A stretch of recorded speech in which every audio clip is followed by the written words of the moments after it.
A quick reminder to you all, feel free to play any Persona 5 music during Black Star at any point in the story.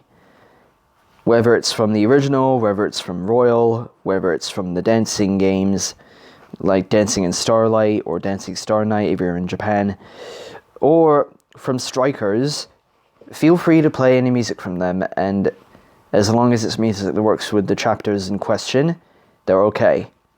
For the more epic moments, you can play Life Will Change or Daredevil or Counter-Strike for the big battles, or Rivers in the Desert. Because I have a feeling that near the end of the story, we're going to get some pretty big battles. But, time to continue Black Star with Chapter 8. Entering the cognitive world was rarely pleasant. In the brief time between Metanav's activation and the world's rearrangement, there was always a perilous sense of being nowhere at all. Senseless and bodiless amongst a world turned into a wavering mirage, giving the impression that a moment's distraction would cause the hapless traveler to unravel and unspool into the seething inchoate mass of kaleidoscopic thought. And when the world snapped into place, it inevitably caused severe disorientation, fleeting nausea, and, for some reason, a strong acidic tang in the back of the throat, as if the digestive tract caught up with the rest of the body a little too late. Nice description of what entering the Dead Sea feels like. I wonder if that was the same for entering the Metaverse all the other times. Morgana's trip into the remnants of the cognitive world was no different in that regard, though that period of existential uncertainty between departure and arrival was much longer. Like holding one's breath at the bottom of the sea, trying not to imagine the sharks. And when they arrived, it did look like the sea had just passed through. The alternate metro was dingy, grey, and sopping wet. Ryuji looked at his hands, saw the gloves. He flexed his fingers slowly to confirm they still worked. "Is everyone all right?" Yusuke asked. Fox masked, fox-tailed. Skull and Fox. "It seems we're all in one piece." Haru ran a finger along the brim of her hat. "And unarmed. Strange how much lighter I feel without my equipment." "Hi, Noir." "Not really that strange when it weighs at like 50 pounds, said On. She experimentally stretched, testing the fit of her bodysuit. "I really didn't expect to look like this again." "Welcome back, Panther." "You and me both." They all looked down at Morgana. He was back in his mascot form, his head a fuzzy football, his eyes the size of coffee mugs. He inspected his paws, testing the function of his new thumbs. But something was amiss about him. "Yo, hold up," Ryuji pointed. "The hell'd your scarf go?" He reached to his neck. The sunny yellow kerchief he always wore had gone, leaving him almost as monochrome as his surroundings. His ears drooped. "I gave it to Akira last year." "Yeah, it was a present from Morgana, as proof of everything they'd been to together and what great buddies and partners they were." "I'm curious, has there ever been any Persona 5 art that has Morgana without his scarf? I'd be interested in having a look." Although, by the sounds of it, it looks like he's still wearing his belt. So he'd have like 2 gold buttons that would give him a little bit of color, and there are his blue eyes too. Silence after that. Then Yusuke cleared his throat. "If I recall correctly, this was where we typically would have entered Mementos. But the entrance..." The subway tunnel that had once served as Mementos' open mouth was completely walled off. No marking or mortar, just a smooth plane of cold gray stone. Ryuji walked over and gave it a thump. It didn't budge.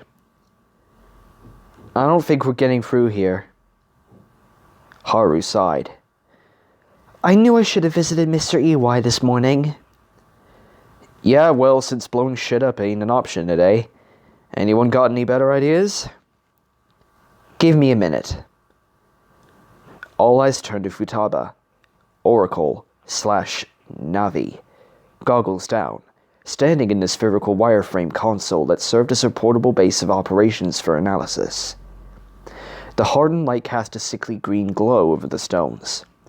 Her fingers toyed along its vectors, teasing out strands of information that only she could comprehend. Whatever this place is, it's not mementos, she said. It goes up to the surface at least. Any sign of a threat? Asked Makoto. Queen raised one leather-clad fist and clenched tight. Even without her brass knuckles equipped, she still looked capable of punching someone's head clean off. We arrived in these outfits, after all. Something out there doesn't like us. Getting a big fat 0. Let me see if I can expand the search to encompass the whole of... Ah! She cried out and her goggles sparked. Sorry. She cried out, and her goggles sparked, and the console's smooth lines turned jagged and crazed. Bad idea! That was a bad idea! Morgana scampered over. What is it? This place, it's big. Like no upper limit big. She grimaced and straightened her goggles again. I think I segfaulted just trying to scan it all. Where are we? For now, we appear to be in the ruins of Mementos, said Yusuke. We at least know that it was the size and shape of Tokyo itself. Perhaps limit your scan to an equivalent area. Thank you, Inari, for stating the obvious. She clapped her hands together and the sphere condensed. Let's see. Approximate geography, no immediate hostiles, open structure. So it's not a palace. I'm not getting any sense of corridors. There's some very light shadow activity compared to its overall structure, but beyond that, Wait. I found him! I found him! For real? Where? Give me a minute. Hey, don't get so close. I can't work. Just hold on. A small speck of red crawled along the console's vectors like a spider. Futaba reached out and delicately pinched it, and its glow stained her fingertips. He's not far from here, and he's on the move. He's all right. Haru clasped her hands and beamed. That's wonderful! Now what we have to do is... Wait. There's someone else with him. The signal's familiar. Her jaw dropped. It's... Goro Akechi? No one said anything, but there's no set in the middle of between one or anything. But Ryuji's knuckles cracked in the heavy silence. I'll kill him. Makoto held up a warning hand. Let's not jump to conclusions. Who the hell said anything about jumping? He was behind the mental shutdowns and the psychotic breakdowns. This ain't even a step up for him.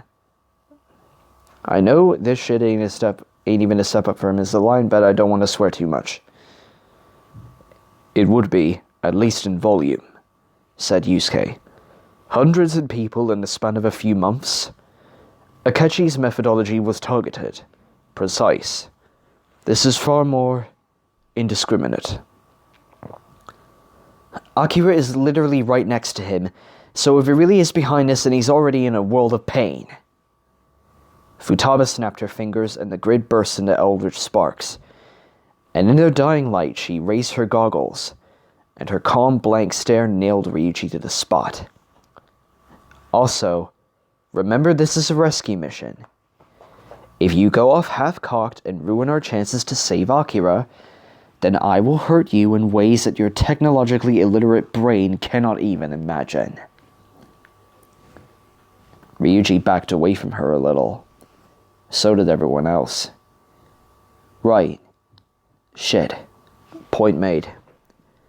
He kicked the ground, dislodging a spray of water. But if we're gonna run up against the great detective again, then I'm at least gonna check on one thing. He raised his hand to his mask, and that gleaming chrome skull burned blue. Come on out! Persona! In that azure blaze, a figure took shape, almost too large for the Metro's cramped confines. That groaning galleon with its shark-toothed smile and its master with foot planted at the helm, its face a skinless skull with those two baleful red eyes gleaming beneath the shadow of its hat. The cannon affixed to one arm eternally smoldering, the smoke winking with light as though the puffs were thunderclouds in miniature. Ryuji grinned ear to ear, all his anger forgotten. Fucking A, Captain! Good to see you again. Ain't you supposed to be a monkey with a mohawk? Oh yeah, Satan Taisei. It's not just you, Ryuji. An frowned and put a finger to her forehead. I'm feeling Carmen in here. And she seems... weaker? Same. Necronomicon scanning capabilities are still top-notch, but I don't think any of my advanced hacks are available, said Futaba. Did we get level drained? So no Prometheus, no Hecata, I can't really pronounce her name, no Kamususuno, and no Mercurius, no Anat, no...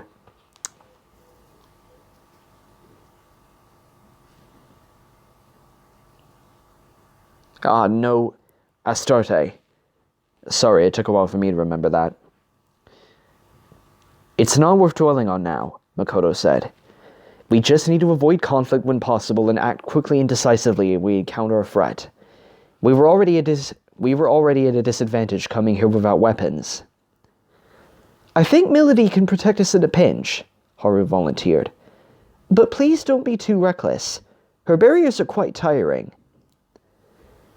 I think her barriers will be okay. It's the amount of guns that will just blow everything to smithereens. Yeah, I got it. Ryuji dismissed Captain Kidd and turned to the stairs. Let's get out of here and see what it looks top... side? At the top of the slime-slicked escalator, Morgana stood with arms crossed. You're all too slow, he said. And it's safe, by the way. They all exited the metro, a trifle sheepishly.